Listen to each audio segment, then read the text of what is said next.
Hello, everyone. I'm Anthony McAdoo, Executive Director of the Western Kentucky University Alumni Association, and I'd like to welcome you to our Hilltoppers at Work webinar series. This series showcases continuing education, professional development, and career management topics for our alumni and friends of WKU. Today's webinar, titled Adapting to Workplace Changes, and is produced through a partnership with the WKU Alumni Association and WKU Continuing and Professional Development. Joining us today on the panel is Derek Olive, Director of Continuing and Professional Development, and also as co-host and moderator, Kara Nidell, Program Coordinator of Career and Workforce Development. Kara, welcome. Thank you, Anthony, and thanks for having us today. We hope you guys all enjoy this webinar and find it helpful to your own professional development. If you're looking for professional development or non-credit training for your workforce in the future, please don't hesitate to contact us in the Office of Continuing and Professional Development at WKU. A couple of housekeeping items before we get started today. This will be approximately a 1-hour webinar. It will be recorded and will be uploaded via the WKU Alumni Association's YouTube channel immediately after this. As in previous webinars, if you've joined us in the past, we will be utilizing the chat function throughout. So if you have any questions or comments, please post those in the chat function, and we will. I will be moderating those throughout the webinar, and we will answer those questions at the conclusion of the content. Also, we will be having some polls throughout, so feel free to do those and have as much interaction as you would like. So, without further ado, I want to go ahead and introduce today's speaker. Today, we are pleased to welcome Dr. Aaron Huey. Dr. Huey is a WKU University Distinguished Professor. In addition to his impressive resume with experience in higher education, Dr. Huey is a regular speaker and presenter for WKU Continuing and Professional Development programs. So I will go ahead and turn it over to you, Dr. Huey. Well, thank you so much, Kara, for that kind introduction. And thank you, Anthony, and thank you, Derek, for making these webinars possible. And I want to issue a special thank you to all those who are tuned into the webinar today. I know your time is valuable. All of our times are valuable, so we'll try to make the most of the next hour. So again, thank you for taking advantage of this professional development opportunity. We'll try to do our best to make it worth your while. As Kara alluded to a moment ago, we want this to be as interactive and experienced as is possible, given the format and the platform that we're using. So as we go through the presentation, there will be several slides that will have a chat function. They'll have a chat question on them. And that's an opportunity for you to let us know what your thoughts are. It's also an opportunity to share with the other people who are participating in the webinar today your thoughts and feelings and observations, perceptions, those types of things. So obviously it's not required, but we do want to encourage you to respond. When Kara puts a poll up on the screen, let us know what you think. What we'll do is when those questions come up, we'll give it a little bit of time, and then I'll come back to Kara and ask her kind of what the results are from the chat question that we asked. Also, we do want to get to everyone's questions, comments, anything you want to contribute to the webinar today. So if you could jot those down as we go through the formal presentation, and we will leave about a 10-minute question and answer period at the end. What we found is that in the past, if we try to answer too many questions as we're going through the presentation, it gets a little bogged down, and then we have to rush, and some of the more applications-oriented information is in the latter half of the slide. So we want to make sure we get to all your questions and comments, but we will leave time at the end to do that. I always like to include a slide anytime I do any of these types of experiences talking about the learning outcomes. This is what you responded to in the marketing material. We actually use these learning outcomes when we develop these presentations. And so you'll be able to decide at the end of the hour whether or not we managed to cover all the bases that we said we were going to do. Our goal is always to deliver what was promised. So again, as Kara mentioned, our first chat question here, and again, this is just simply one of those yes or no questions. Do you think the organization where you work successfully implements change? And again, just take a moment to respond to the poll question about this. Just looking for your opinion, your perception about things. Do you think where you work, do they successfully implement changes? And we'll come back to that in a moment. But first things first, let's look at for a moment how change tends to occur in many organizations. I've been in a lot of different organizations. I've worked for a lot of different organizations over the years, and I can personally attest to the fact that there's a lot of truth to what you're going to see here. And some of you will recognize this outline as we go through it. In many organizations, very few people decide on a change.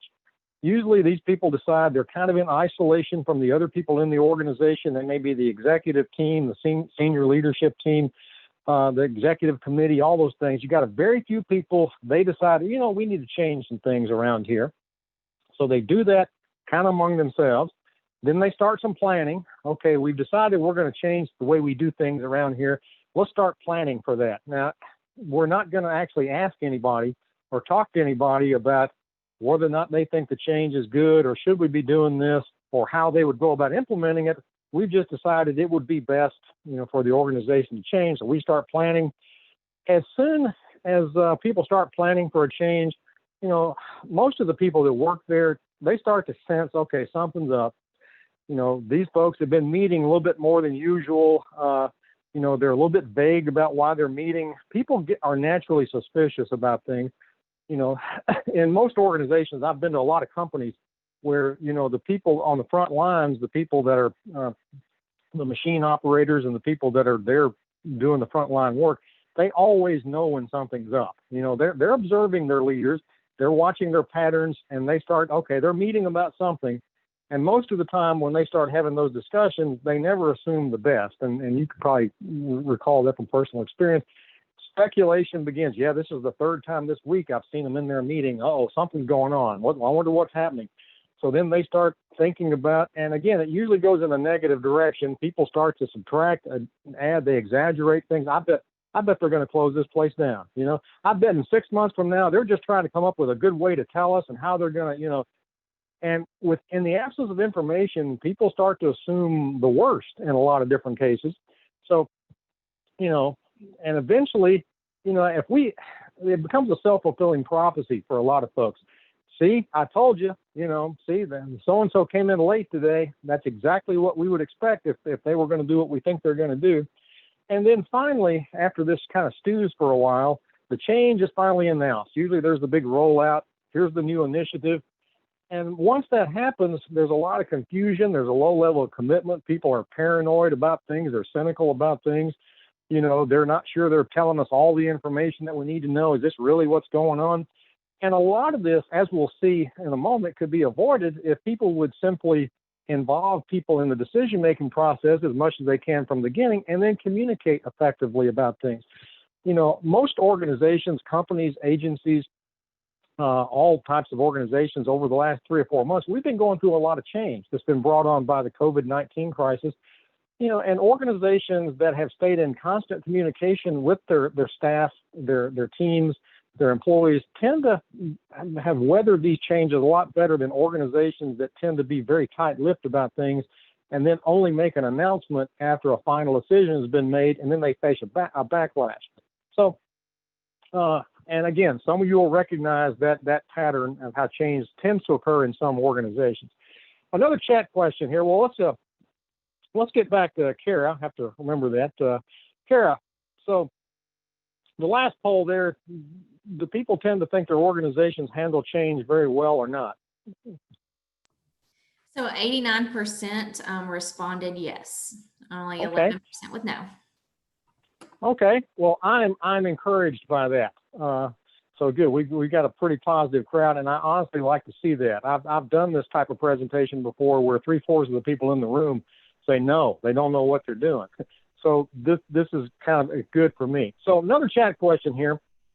Now, what we want to do now is switch from the organization to you personally. On a scale of 1 to 10, 1 being not very well and 10 being extremely well, how do you think you personally deal with change? So again, not talking about your organization at this point, but just you personally, how well do you feel you deal with change? 1, not very good at all. 10, extremely well. So think about that for a minute, and we will come back to that here shortly. But just please respond to the poll and let us know, how well you personally think you deal with change. Okay. Okay. quiz time. If you participated in any of these webinars that I've been associated with, you know, I like to get you involved, and let's look at you for a minute here. So I'll give you a moment to take out a piece of paper. Any piece of paper will do. You're not going to be doing anything extensive here. So, you know, the back of an envelope, whatever, just need a piece of paper. Okay, on that piece of paper, down the left-hand side, what we want you to do is number 1 through 10. So again, take out a piece of paper, find something to write with, would probably be helpful. Down the left-hand side, number 1 through 10. And what we're going to do is going to give you some situations, and I want you to, you know, we're on the honor system here. I want you to be honest with yourself. Look at the first question here. Now, what I'd like you to do is, in your head, I want you to kind of mentally decide which one of those 4 options. So let's assume you only had those 4 options. Question number 1, change makes me feel. Which one of those 4 options comes closest to how change actually makes you feel? You know, the ideal response may not be there, but let's say, again, you only have those 4 options to choose from. Which one of those 4 options would you be most likely to say, you know, is characteristic of you? So we'll give you just a second to look at those 4 options and decide which one of those 4 options seems to be most like you most of the time. Now, once you've decided that, give yourself the appropriate number of points that's out beside that option. You know, if you said hopeful and inspired, you get 4 points. If you said kind of paralyzed and afraid, you only get 1. You know, lonely and unlucky. So you'll see how this kind of goes. We're going to do this for each one of these questions. So, you know, first you need to decide which one of those options really sounds like you, and then we'll give you a point value after you've made that decision. Number 2, when faced with a challenging change like losing my job or receiving bad news from the doctor, which one of those 4 options comes closest to how you actually respond? We'll give you a second to think about that. Now, give yourself the appropriate number of points associated with each one of those options. By the way, I think the link to this quiz should be at the bottom of the first slide and the last slide. You can be able to we'll kind of look this up. Okay, number 3, when I think of all the changes I would like to make in my life, like getting in shape, going back to school, improving my relationship with my spouse, which one of those 4 options comes closest to what comes to mind when you think about that? You know, do you think about the number of times you tried and failed, you focus on one but never seem to get very far? All those options there. Decide which one you think best describes you, and give yourself the appropriate number of points for that option.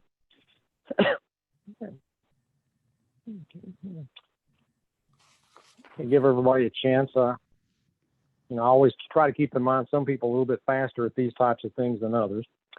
I've actually used this instrument quite a lot in training. When I decide, number 4, when I decide to make a major change like leaving an unfulfilling relationship or moving to a new city, what's the first thing you do? Given those 4 options, if you had to choose one of those 4, which one would become closest to what you actually kind of think about in that situation?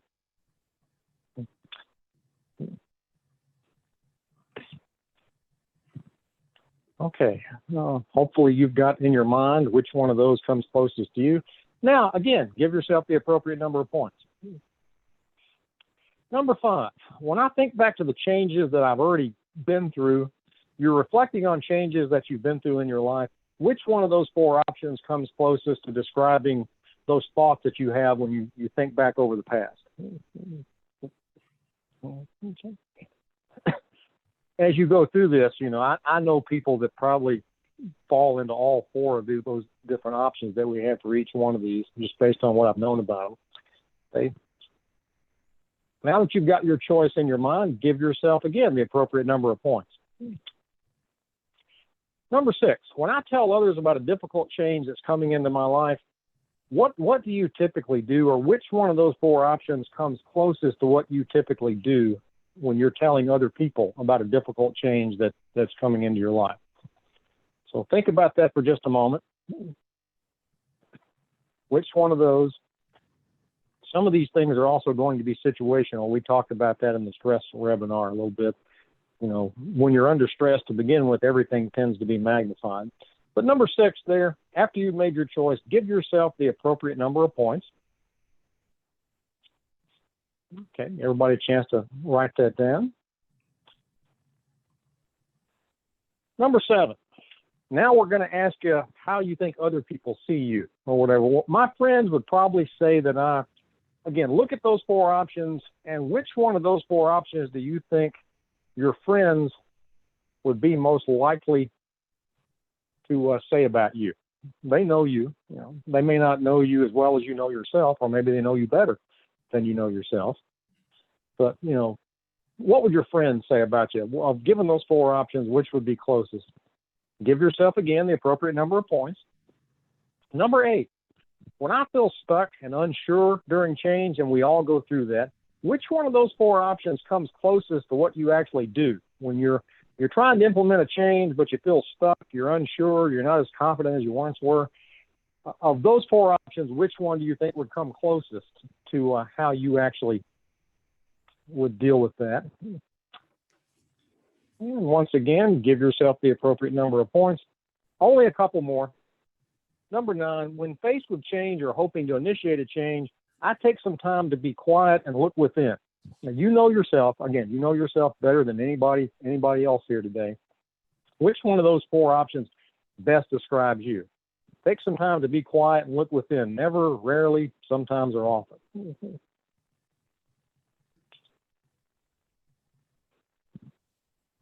Okay, give yourself the appropriate number of points. Only one more question, and then we'll finish up this little section. Okay, number 10, when something changes in my life, which one of those 4 options you think comes closest to describing your actual reaction when something does change in your life? Okay.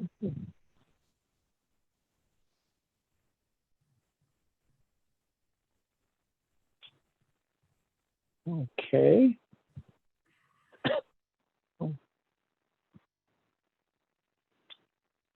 Now give yourself the appropriate number of points for those options.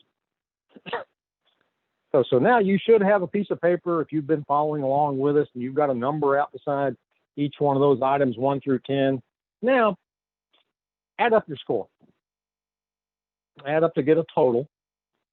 And before we reveal what the score potentially means for you, let's go back to Kara. And, when we asked you on a scale of 1 to 10, how well do you think you deal with change?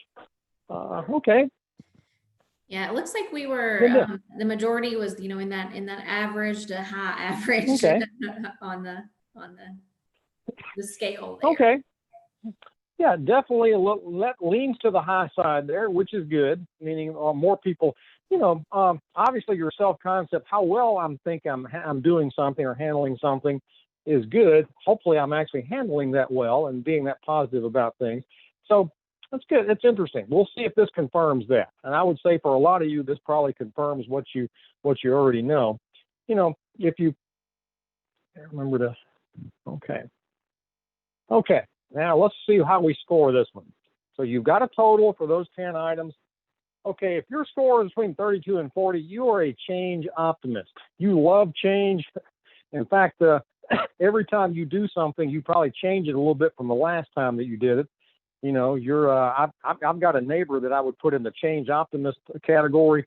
Every time he mows his yard, he mows it in a different way. Okay, he's doing diagonals one day, he's doing squares the next time. Loves to change things. Think about that one for a minute. But if you're 32 to 40, bring on the change. You're ready for it. In fact, we're not changing things enough around here. We need some more changes. 21 to 31, you're a change agent. You're just not on the leading edge. You're not out there chomping for change all the time, but you're fine with it. You think about it. When you do a project, you always think about how you can do it better next time. This change agent, this is a term that'll come back a little bit later in the presentation. If your organization is going to implement changes successfully, you got to have some change agents out there that are going to help facilitate this process. 11 to 20, you're a change explorer. You're not opposed to it, but you're going to have to be won over a little bit. You may tend to be one of those folks that says, well, it ain't really broken, so I'm not sure we need to be messing with it, and it may not be the best, but it's not actually that bad. So, you're not opposed to change, but, you need to, you need to be won over a little bit. People have to kind of convince you. Now, the only people I get a little bit concerned about, and didn't look like we have too many of those folks participating in the webinar today, 1 to 10, you're kind of a change novice. You don't really like change. In fact, I've known a lot of change novices, that you mentioned. We're thinking about changing something. They immediately have a negative reaction. Uh-oh, here we go again. Another change. It's going to be bad. It's probably going to be worse than it was last time we tried to change things. But we've all gone through those experiences like that. So I always kind of ask folks, if you felt like you'd handled change really well, did you have a higher score? If you felt like you weren't quite as good with change, did you have kind of a lower score? And again, I think I mentioned the URL where you can find this online is at the bottom of the slide there. I think it's at the bottom of the very first slide talking about the quiz. But again, I use this in a lot of my training activities when I do this with the career and workforce development folks. It's a good way to get the conversation started. Occasionally you have people that think they're really good with change, but reality is they're not. And you think, I run across a lot of people that don't think they handle change very well, but actually they do compared to other people. So, self-reflection is always good. So if you participated in some of my webinars before or some of my training, you've probably seen this type of slide, awareness doesn't always lead to action. This is one of my kind of sayings that I have when I do about a lot of things. You can teach people, and some of you have had this experience, you're participating in the webinar today. When you talk to people, they understand exactly what's going on. I know I need to change something. I believe you 100%. I need to make a change in my life, but that doesn't always lead to action. I know I need to exercise more. I'm just not going to do it. I know I need to eat better. Yeah, I agree with you 110%. I'm just not going to do it. When we talk about change in the workplace, a lot of folks recognize the need for change, but they not necessarily have the motivation to follow through and do what it takes to implement those changes, even though the end result they will acknowledge will be much better than what we're doing now. There's a lot of hesitation there for a lot of reasons. So, awareness doesn't always lead to action. Another chat question. Do you tend to see most of the changes in your life as being inherently good or inherently bad? Think about that one for just a minute. And again, we're asking a little bit for a historical perspective here. Most of the changes that happen in your life, would you say they've been more on the good side or kind of more on the bad side? So take a moment, if you would, to respond to the poll question there, and then we will come back to this one a little later. But do you tend to see changes as inherently good or inherently bad? So before we get into that discussion, let's talk about some facts about change. And some of you are probably going to be nodding your head as we go through this, and some of you may be scratching your head a little bit, thinking about this. Resistance to change is normal. Because somebody doesn't get all gung-ho about a change that you propose, it doesn't necessarily mean they think it's a bad change.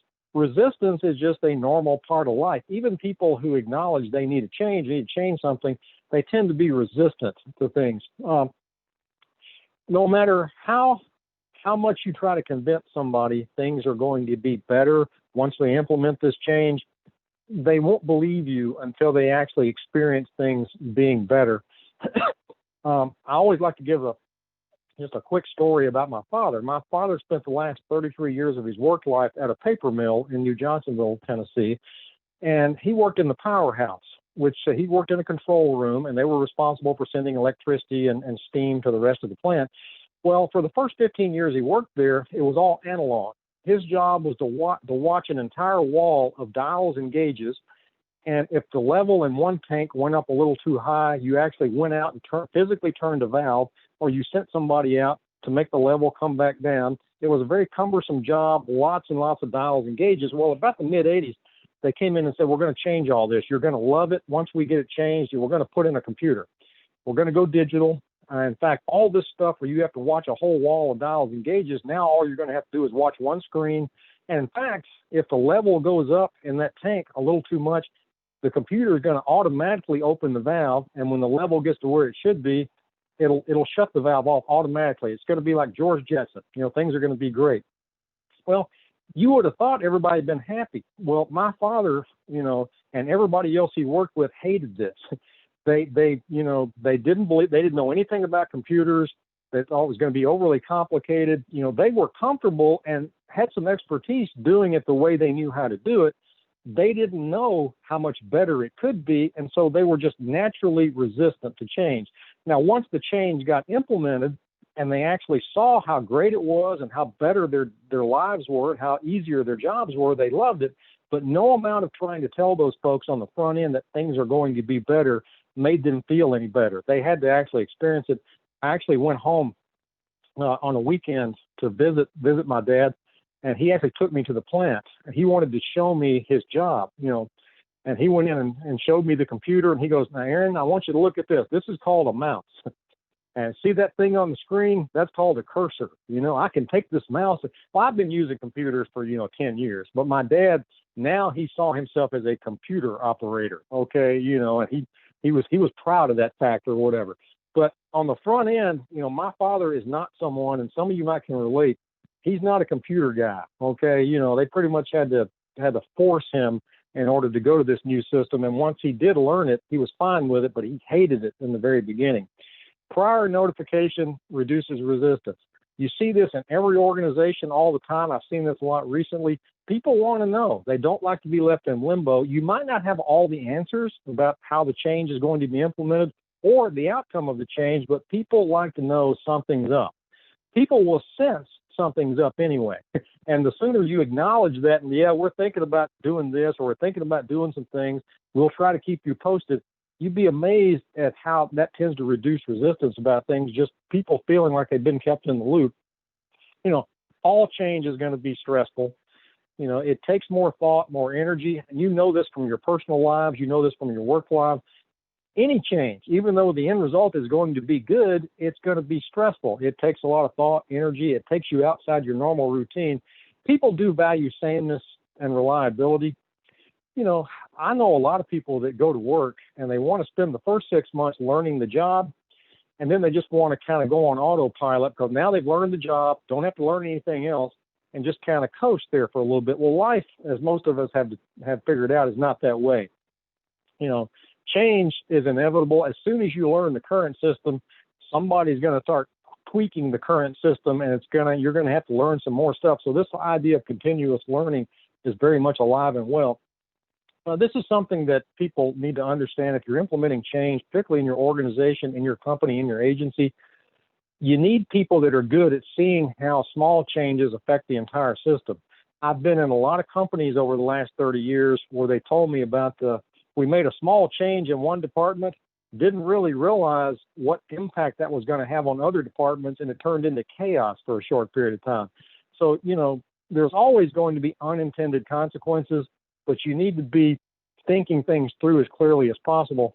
The last thing you want to do in your department at work is solve a problem you're having in your department by creating more work in somebody else's department. Now you're going to have a real problem with the other folks that are in that other department that you've given them more to do. And sometimes we do that inadvertently. Fighting change, this is true. This is one of those things that I put in that category of awareness doesn't always lead to action. Fighting change does take twice as much energy as going with the flow. Some of you have been in charge of implementing changes in your companies and your organizations, and you've even found yourself saying, well, if you take all that energy you had fighting this, we could already had it done. Okay, well, there's a lot of truth to that. People will try to come up with 19 reasons why they shouldn't do it, when in fact, if they could have had it done by now. This is one of my favorite phrases of all time. Thought about having this tattooed at one time. If you always do what you always did, you'll always get what you always got. What's that definition of insanity? Doing the same thing over and over, expecting a different outcome. So, if you don't change some things, that's kind of going to be the case. Kara, let's go back and look at that last chat question that we had there. Good. Okay. Well, seeing things as positive don't always make them positive, and some of you could attest to that, but seeing things in an optimistic way always helps, I think, with the time and the energy it takes to implement change. And there's always going to be some folks who they have experienced some very legitimate changes that are negative there. So anything else about that, Kara? No, I'll just verbalize it. It was 89% said good, just for those YouTube followers that aren't able to see that result. So 89% of our viewers said that they see most changes in their life as inherently good. Good, good, good. And the more people you have in that category, the better off we're all going to be. So let's talk about some stages of change here. And you'll notice some similarities to some of the other processes probably you've encountered in life. Always going to be resistance, as we just mentioned. So anytime you're proposing any change, you know, you want to give everybody in your organization a huge raise, an increase. Somebody's going to be resistant out there. They're not going to be happy with the way you're going to go about it or how you're going to determine who gets what. So there's always going to be resistance, even on positive changes. People are always going to be uncomfortable. You know, we're familiar with this. We realize what we're doing ain't really working, but if we change it, who knows what's going to happen. So we become a little uncomfortable. Some of you have been in that situation there on the screen. And most of us haven't been flying a lot lately, but I was actually in the situation very similar to that one time. You know, you start using the skill in one place situation. If you want to implement a change, particularly in your organization or your company, you know, it's always best to identify a department, a unit where you can kind of pilot it. Anytime you can show success, you're going to build momentum and you're going to build support for it. So instead of trying to implement a change in the entire organization all at once, identify a department where you can hopefully where you can demonstrate some success, implement the change, get the people who work there to be, you know, witnesses for it. Well, yeah, you know, it was kind of rough at the beginning, but things are much better than they used to be now that we've got this change implemented. You know, peer pressure and peer, you know, that's why a lot of us like to go online and look at ratings. Other people have gone to this restaurant. What have they said? Peer information, peer pressure is very, very powerful. You know, eventually, if you start changing the behavior in one area of your life, you'll start noticing that you'll start to use those behaviors in other areas of your life too. You know, in time management, we talked a little bit about this. You start changing something, you have some success with it. Well, you know, I used to only do it at home to kind of control the way I do things. Well, now I'm realizing that I can do that at work too. So, you know, if a change is good and you've experienced a positive outcome from it, it will tend to show up in other areas of your life that you didn't really think about in the beginning. And then it becomes a habit. It takes a while for things to become a habit. You know, it's going to take a while. You have to force yourself to do something at the beginning, even though you know it's best for you. You know, I've mentioned before, I like to run. You know, it's just a habit at this point. I try to do about 5 miles a day. Did I wake up one morning 30 years ago and decide I'm going to do 5 miles a day? No. I woke up and said, I got to do something. And so I walked a mile. And then I did that for 3 or 4 weeks. Then I walked a couple miles. Then I started to walk a mile and run a little bit. Well, eventually, you know, I had to stop making myself do it. It just became something that I do every day. And now it's just part of who I am. And that's when the change becomes really effective, when it becomes a habit. So how do you deal with change? Okay, focus on one change at a time. Now here, a lot of these are going to be true whether or not we're talking personally or we're going to talk about situations at work. You know, if you show up at work tomorrow and you have a grand plan, you're going to change 19 things about the way we do things in our office or our department, you're going to have a hellacious amount of resistance to that. You know, focus on one change at a time, show some success, move on to the next thing, help employees see what's in it for them. You know, it doesn't have to be a tangible kind of thing. If you want me to believe in this change, you want me to support it, you want me to work hard to make it happen, show me kind of what's in it for me and what's going to, well, you know, if we do this, we'll become more competitive than our competitors out there. We're going to be the ones staying in business and capturing more contracts and have more business, and we're not going to be the ones in trouble. So once we implement this change, our company is going to be more competitive and you're going to benefit from that. You know, it's the way you sell things to folks. Explaining why change is necessary helps people see the big picture. I've always been amazed at the number of people in leadership or supervisory roles that just want you to trust them. You know, well, this is going to be great. Just trust me on this. It's going to be wonderful. We're going to make this change. You know, you want me to be motivated in order to support you. Tell me why we're doing this. That's a big question that gets asked at every organization at every level. Okay, why? Why are we doing this? And you need to be open and honest with people. If you're not honest with people, that will come back to bite you. So, you know, you need to explain why. Always include key people in the decision-making process. and they're going to be affected by the change, instituting the change in the planning of the change. You know, if I'm setting 3 levels or 4 levels up in the organization, making changes that are going to affect people on the first level, I need to have somebody from the first level giving me some input and telling me what's going on at that level. Always, whenever possible, and I realize in some situations it's not as possible as is others, always try to involve people that are going to be affected by the change in making the change, particularly in implementing the change. When talking with your people, got to be honest. You know, you need to really accentuate the positives. Don't deny the negatives. You know, I've seen too many people get into trouble saying, "Oh, this is. There's no downside to this." There's a potential downside to everything we do, either in personal lives or at work. So you need to be supportive of the change. Obviously, you know, you come in and try to sell me on a change, and I can see you don't really believe in it. I'm not going to be very effective there either. Are you still with me?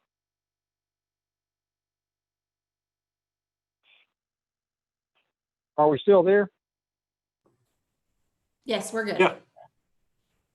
Okay. I just lost my connection here, but are you still getting the screen on your end? Oh, no, we just lost it. Okay. Bear with me just a second and I will see if I can get it up on my end. Okay. I'm sorry for this. It looks like it's trying to reconnect here. So.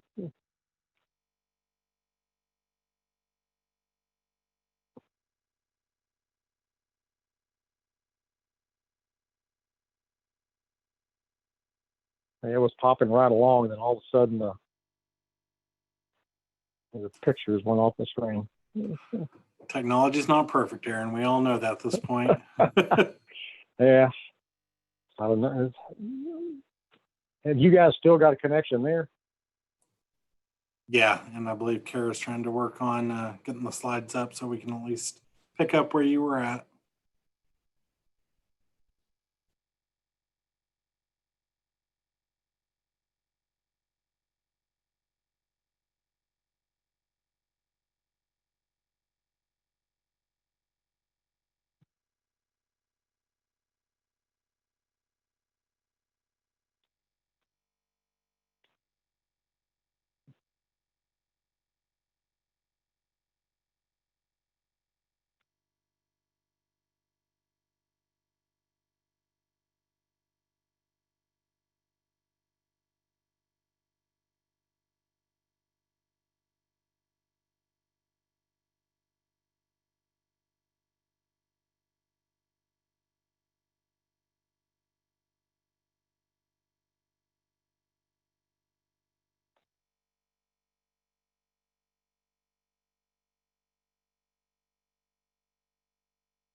Are you still with us, Aaron? I'm still. In fact, hang on. I was gonna say, I can, if you'll let me know when you want screens and slides advanced, I can handle it. I can control it from my end. Okay. Have you? Let me see. I believe this was the slide you were on. Okay. Whenever possible. Okay. It looks like I'm back up here. Can you see me on your end? I can see you. Yes. Can you see my screen? I have mine up right now, but I will stop my share. Okay. Okay. Let me.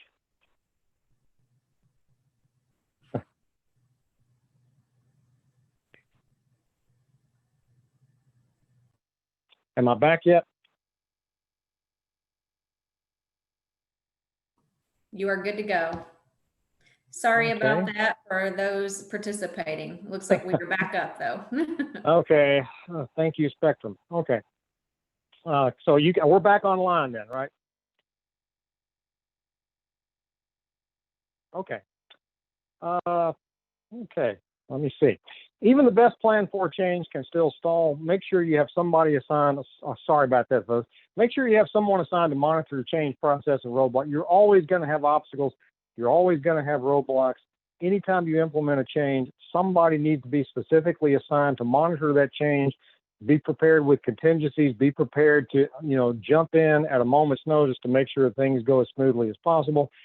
Help employees understand that a key to success is always going to be flexibility. You don't have to be as flexible as that guy on the screen there, but you need to be flexible.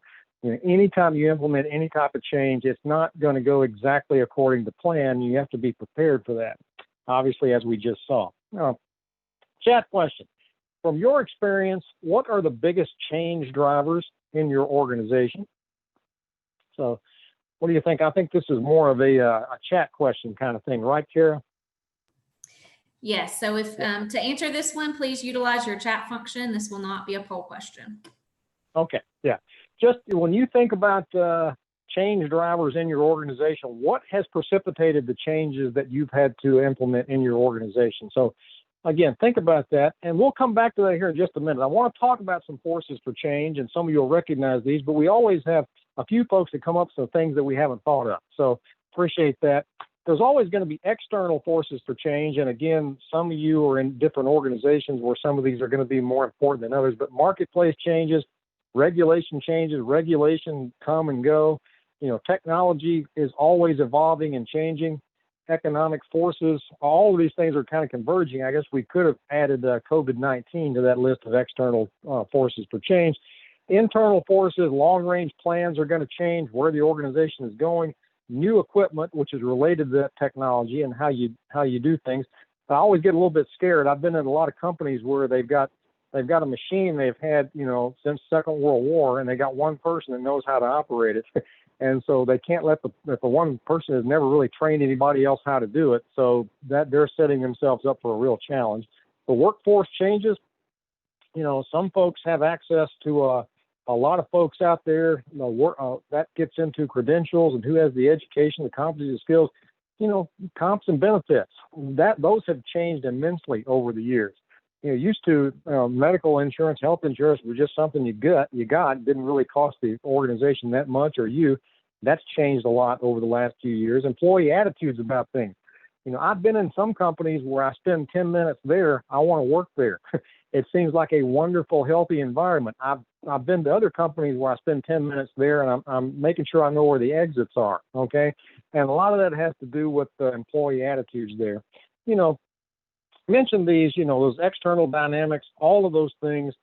We're in the midst of some, changing governmental regulations, social, political trends, green technology, social justice, all those things coming from the outside. Some of the internal factors there, new technologies. If your competitor is using the newest technology and that means they can deliver it faster, cheaper, better, you're going to have a problem if you don't at least look into exploring that technology for your organization. Anything that allows us to do our job better and faster is going to give us a competitive advantage. Those internal forces there, strategy. Sometimes this changes with leadership. I've seen organizations, I've been involved with organizations that the leadership changes at the top. Suddenly we have a whole new vision. We have a whole new set of priorities. We have a whole new mission sometimes. And then everything that we do, and that has budget implications, all those things kind of come into play internal to the organization. Now, I mentioned this earlier. Some of you identified when we took the little quiz as change agents. And you need these folks. And because you scored as a change agent doesn't necessarily mean that's what the role you're going to play at the organization. But we do need a few of those folks. And the change agent can be anybody. It can be someone on the front lines that is going to help facilitate the change and believes in it. So we saw some of the reasons there, Kara, that change gets implemented in organizations. Did we have some other things come through on the chat line there? We did some of the same ones, but we had the economy resulting in a tighter budget, which I think we're all experiencing these days. Yeah. Money. Changes in social awareness, change in branding, keeping up with technology and trends, changes in administration, and general support from leadership. All of those are really, really good. I tell folks occasionally, if you want to see how a society has changed and how that impacts what we do and what we do at work, pretty much pick any drama or sitcom from the 1960s, the 1970s into the 1980s, and watch what's portrayed as being acceptable behavior in some of those situations and compare it to what we now consider to be acceptable behavior. So all those things are going to be important. And again, we've had the perfect storm over the last few months. All those things you just mentioned that the people participating today mentioned, as well as the things, they kind of all came together all at exactly the same time. There's really two views of change. I want to kind of mention this a little bit, and you can kind of think as we talk about this where you fall into this. There's the idea of change, that what we do is we look at the way things are, and we unfreeze it, and then we change it, and then we freeze it again. So that we made a change, but we want everybody to do we're going to make this change, and then we expect everybody to do everything exactly the same way, so we're going to refreeze it. The other view of change is more contemporary, is that you don't need to be freezing anything. You know, we all need to have standard operating procedure, but that needs to be more of a fluid, evolving type of thing, meaning that change is just a continuous process. Change is not something that you do. We did the change last year, so now we don't have to change anything this year. We got that taken care of. Well, the contemporary view is that change is just a fluid process. You know, in fact, a lot of organizations, a lot of companies realize that if they have a really successful product or service, if they're not the one that changes it, somebody else will. So they have to constantly be looking for a better way to do things so they don't end up kind of resting on their laurels. I like this. The contemporary setting, you know, says the old saying, if it ain't broke, don't fix it, no longer applies. And I like this. If it ain't broke, you just haven't looked hard enough. Fix it anyway. You know, the people who are most successful with change, implementing change, are people that can understand the need for change before other people can, and see that you never really arrive. You know, the change that you may make things better, but that's only a very temporary condition. You know, if you don't constantly change and keep up, you're going to be back in the same boat that you were before. So resistance to change is a universal condition. You've seen this, habit, program, responses. This is just the way we do things. You know, threats of job or income, or if you don't go along with this, you know, you may not be working here next week, or, you know, that type of thing. You know, fear is a motivator. It's not a very good motivator. And anytime you have to threaten people, that's not a good, healthy situation to implement changes. Fear of the unknown. Again, I mentioned my father. It wasn't that he was against change per se. He was against the unknown. He knew how to do the job that he had learned how to do. He didn't know even what the new job was going to entail, and so it was unknown. And that's at the heart of a lot of this. People fear the unknown. You know, they have selective perception about things. If you only want to see the negative about something, you will only see the negative about something. You know, threat to your expertise. You may be really, really good at the current technology, but, you know, you may be an expert, and a lot of people, their ego gets involved in change. You know, I'm seen as the authority at the company, at the organization, at the agency on this particular process. But if we change that, move to a new set of technology, new set of equipment, I may no longer be seen as an expert, and that really affects people's egos about things. And again, anytime you change something, you're going to change how people relate to each other in a work situation. You know, I'm old enough, and maybe we got some folks participating here today. Remember when most organizations were very hierarchical, you know, meaning we had a supervisor, an assistant supervisor. We didn't have a lot of teams. The organizational chart was very vertical. Well, when we started moving to the team model back in the late 70s and then through the 80s, the people who were most against the team concept were people who were the traditional managers. You know, well, wait a minute. You know, I've always made that decision. And now you're saying we're going to move to a model where a group of people get to make a decision? Well, that's never going to work, you know. And really, if you boil all that down, they didn't want to give up their power. They had the decision-making power. And when that was shifted to teams, they were against it because it really threatened their power relationship. So, okay. Reducing resistance to change, no real surprise here. You got to try to build trust. Trust isn't built overnight. You know, it takes a while. You know, you have to do what you say you're going to do for an extended period of time before I learn to really trust you. Got to keep those communication channels open. You got to involve employees in change. Anytime you can avoid springing change on people, which means, you know, we go back to the very beginning of the webinar where we've done all this and we're just going to tell you what's going to happen. There's going to be resistance. provide incentives. It doesn't have to be money or something tangible or everything, but people have to really understand how things are going to be better with this change. When we change employees' attitudes, you have to kind of look at these things. People's attitude is significantly related to their motivation, their willingness to do what you want them to do, and their willingness to accept change. So first of all, you have to have a clear picture in your head of what is the attitude I want the people who work in this organization to have. And you got to determine what sustains that attitude. What would make these people happier, and what would keep them happier in a situation. A lot of people will point to tangible things when that's not really the problem. I've had people that have worked with me and for me in the past that will say, if you want me to care more, pay me more. Well, I'm pretty sure I could double that person's salary, and in 2 weeks, I wouldn't see any change at all in their behavior, because that's not what the issue is. Unfreeze the attitude, offer an alternative attitude, refreeze the new attitude. Now, we're talking about that freezing term again, a little bit different here. So I want to kind of end with this, and then we'll switch to the question and answer. When you think about change, and this comes from a video here called Embracing Change. I got the link to that also at the bottom of this slide, but also in the reference section at the end of the presentation. Anytime you're thinking about change, there are actually 4 possibilities here, and I really like this chart. If you look at the left-hand side, when you suggest a change in your company and organization, is it a real change? Is it a genuine opportunity? Is it something that's really going to help this company, this organization, agency do better? Or is it what the person on the video calls empty rebadging? Is it just, we want to make it look like we're doing a change, but we don't really want to change anything that much? Is it kind of a fake change?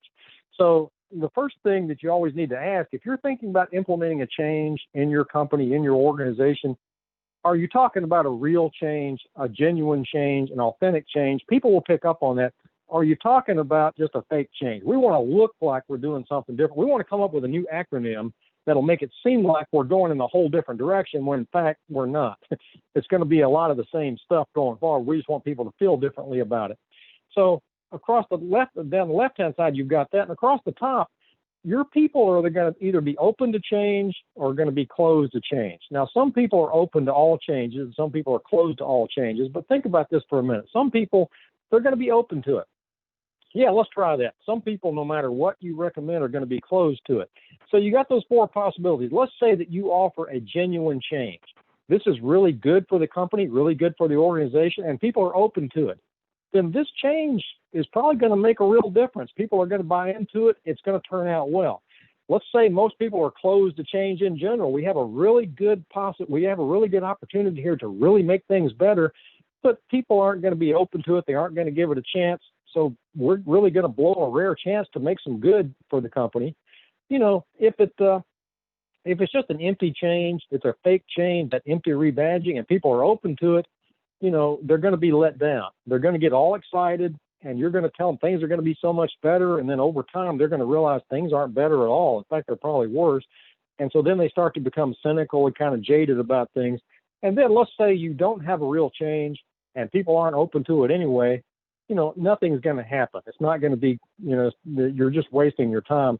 There are a lot of people that you work with, and I work with out there, that just love to say, I told you so. Okay. Well, if you've got an empty change, you're just going to change the name of something without really changing what that department does, and people are closed off to it. It's not going to make any difference. And you are wasting resources. You're wasting time. And eventually people get tired of that. The video that we'll see in the reference section goes into a lot more detail than I did, but that to me, that's always been a really good way of thinking about changes. So final thoughts, change is hard. I'll try to make this relatively brief, Kara, because, we had a little interruption there for a moment.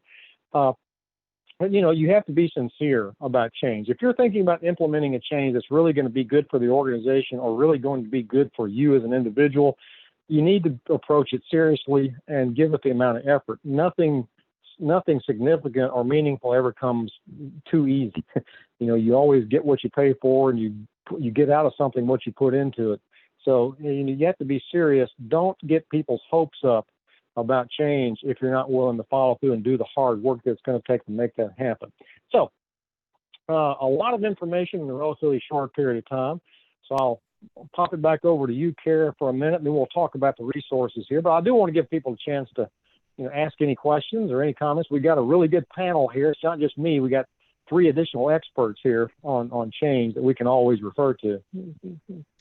Right, as Dr. Huey mentioned, if you have any questions or comments, please go ahead and utilize that chat function. We have one that has just came in. It said, how can mid-level employees introduce change in an organization when the top leadership is close to it? Okay, that's not an impossible situation to be in, but it's going to be a very challenging situation to be in. Anytime the people that you report to are not supportive of the change that you're trying to implement, I'm not saying it's not possible to still have a successful change implemented, but it's going to be very difficult. You're going to have to really kind of watch over your shoulder all the times, because if I really don't want you to do something and I'm going to let you do it because I can see you're passionate, you really want to do it, but I really don't want it to happen, there's a million things that I can do to sabotage it, either outright or covertly or whatever. And you can tell this. I've gone to supervisors in the past, but I've been in mid-management positions, and I'll tell them an idea, and they'll look at me and say, Aaron, that's a really good idea. I really like that. I want you to fill out these 9 forms and do a bunch of research on this and come back to me with a budget and a proposal and maybe, 25, 30 pages. That ought to get it. And you get all that back to me, and then we'll see we can see about this. Well, I interpret that this way. They don't really want to do this change. They're not really supportive. They're trying to put up a lot of hoops that I'm going to have to jump through in order and create more work for myself in order to do it.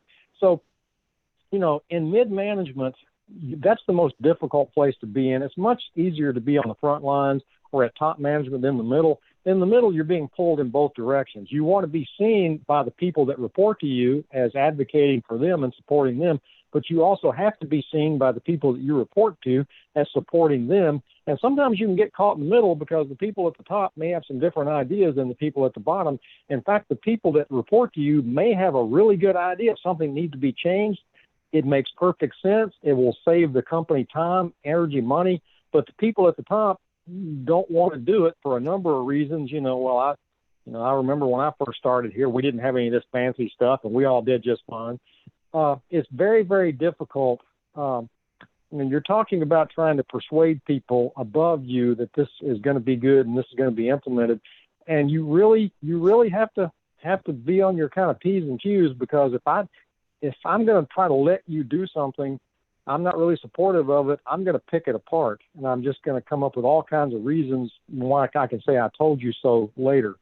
The last thing you want to do is try to sneak around the people at the top. I know I've actually used this phrase before. It's easier to get forgiveness than permission. Yeah, that's true. It's also harder to get your job back if you lose it because you didn't get permission sometimes at the very beginning. So you need to be careful about trying to do things covertly. And I've seen people do this. I've seen people kind of pull it off. I've also seen a lot more people get into a lot of trouble. If they didn't lose their job, they hurt their career. You don't want to be seen as being insubordinate. And if you're not careful, that's what you will be cast as if you're seen as some kind of maverick who's just going to do things for the greater good, but you're going to ignore the people that you work for. I know that's not going to be a 5-step answer for how to get around that, but you've got to really be careful. If you can't convince the people above you that they need to be supportive of the change, you need to be very careful about proceeding with it because it may not turn out well. And yes, you got to be careful. We've all been in situations where we were right. We were absolutely right as rain, but we couldn't do it because the people above us wouldn't let us. And we got to be careful about trying to circumvent those folks. The issue will then become insubordination, not that you were trying to do the right thing. Any other thoughts on that? I think you nailed it. Let's go ahead and jump forward to the resources and then talk through those a little bit. Okay. Yeah. What we try to do when we offer these is offer some articles that you can download that will help and kind of reinforce and amplify some of the concepts we talked about here today. There's 3 that are really good. I always try to include one that deals a lot with personal change, and then a couple of organizational change, which is what the focus was here. There's a really good Harvard Business Review article on how to get better at dealing with change. There's one Overcoming Resistance to Change, the top 10 reasons for change resistance. And you'll see a lot of the stuff we talked about here today, but it goes into a little more detail. And then coping workplace change. There's a really good, all of those are PDFs, all of those. Well, the first one is, I believe it takes you to the website that has the Harvard Business Review, but you can download those. Videos, the last slide in the slide deck, I talked about those 4 possibilities. That came from Jason Clark. TED Talk the other about embracing change. All of these are really good in helping people deal with change, both personally and at work. If you only have time to look at one of them, I would definitely go with the Jason Clark. A very, very good TED Talk on dealing with change and helping people overcome resistance to change. How adaptability will help you deal with change. Jennifer Jones there, really good talk. And then how to deal with resistance to change. Really good resources that will give you some ideas. Anytime you provide resources like this, they're going to be a little bit generic because you're going to have to tailor whatever it is to your particular organization, your particular situation. But those are 3 that will be well worth your time, I think. And the 3 articles will be well worth your time, too, if you want to be successful in implementing change. So back to you. Well, Dr. Huey, thank you so much for a great conversation about a topic that is never ending with change. And want to appreciate everyone who joined us today for today's webinar on change. As a reminder, you'll get a follow-up email tomorrow at 1:30 with a link to access the recording of today, and also the actual hyperlinks to those slides, resources that were in Dr. Huey's slides. Also on that site, you'll be able to find all of our other webinars that have been archived and our upcoming webinars as well. So special thanks to Kara for hosting and moderating today and getting us through our little gap there to where we lost a little internet connection, Dr. Huey. That never sure. Technology was flawless. So, well, thank you for everyone for joining us. We hope to see you again at our next webinar in 2 weeks. Until then, have a great day. Thank you so much. Thanks to all of you who participated, and thanks to you, Anthony, and Kara and Derek. Appreciate it. And thanks for your patience with my internet issue. No worries. Thank you all.